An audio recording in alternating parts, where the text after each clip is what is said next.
আমার নাম অদিতি। আমার বোনের বয়স 6 বছর। ও বিকেলবেলা ছাদে গেলে এটা ওটা পেলেই সেটা কুড়িয়ে নিয়ে আসে। এই নিয়ে আমি ওকে অনেক বকেছি, কিন্তু ও আমার কোনো কথাই শুনেনি। ছোট বাচ্চা তো, তাই একটু ঘাড়তাড়া স্বভাবের। তো একদিন ও ছাদে যায়, ছাদে গিয়েও একটা পুতুল কুড়িয়ে পায়। পুতুলটার দুটো চোখই ছিল না।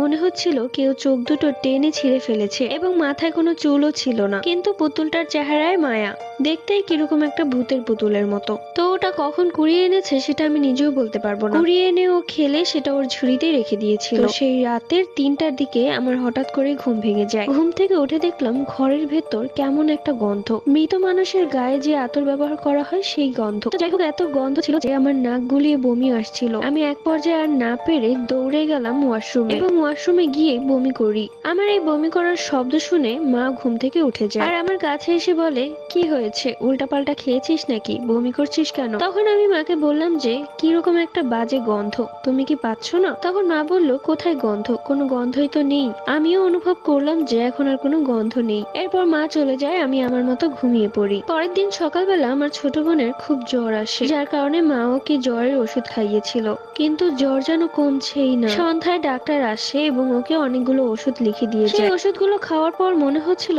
জ্বর যেন আরো দ্বিগুণ বাড়ছে। এক পর্যায়ে মা কান্নাকাটি শুরু করে দিল। আমরাও আসলে বুঝতে পারছিলাম না যে কি হচ্ছে। ফজর আজানের পর ওর জ্বর যেন পানি হয়ে গেল, গা একদম ঠান্ডা হয়ে গেল। বিষয়টা দেখে আমরা সবাই অবাক হয়ে যাই। তো আমার ছোট বোনকে দেখার জন্য আমার মামা এবং মামি এসেছিল। আমার মামাতো বোনের নাম ইতি, ও আর আমার ছোট বোন একই বয়সে। আমার ছোট বোন ওকে দেখে উঠে বসে এবং ওর সাথে খেলতে শুরু করে। সেই ঝুড়িটা নিয়ে আসে, যে ঝুড়ির মধ্যে সেই পুতুলটা ছিল। সেই পুতুল দিয়ে দুজন খেলছিল। এরপর আমার মামা মামি চলে যায়, ফোন করে জানায় যে রাতের বেলা তার মেয়েরও নাকি অনেক জ্বর এসেছে। আমরা অনেক অবাক হয়ে যাই, কেননা ও তো ভালোই ছিল, তাহলে হঠাৎ করে জ্বর চলে আসলো। আমার মামি ইঙ্গিত করলো যে আমার ছোট বোনের জ্বর নাকি তার মেয়ের ওপর গিয়েছে, কিন্তু এটা কি সম্ভব? তখন আমার ছোট বোন সেই পুতুলটি নিয়ে আসে আমাদের কাছে, আর বলে সে আজকে ছাদে এটা কুড়িয়ে পেয়েছে। পুতুলটা দেখে প্রথমে তো আমি ভয় পেয়ে গিয়েছিলাম, কি রকম ভয়ঙ্কর দেখতে। আমাদের বাড়ির পাশে মসজিদ, তো আমার মা সেই পুতুলটি নিয়ে মসজিদের ইমাম সাহেবের কাছে যায়। ইমাম সাহেব সেই পুতুলটি দেখে বলে, আস্তাগফিরুল্লাহ,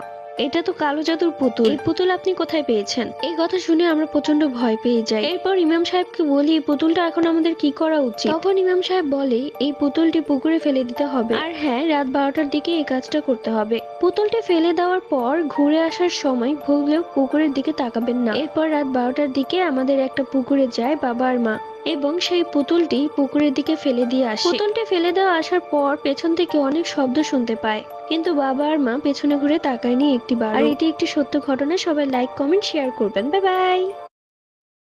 দিরা, আমি ঢাকায় থাকি। ঘটনা আমার আর আমার কিছু ফ্রেন্ডদের সাথে ঘটে। তখন ছিল 2022 সাল। আমি ক্লাস 4-এ পড়তাম। তখন আমাদের স্কুলের গরমের ছুটি দিয়েছিল। আমাদের বাসায় আমি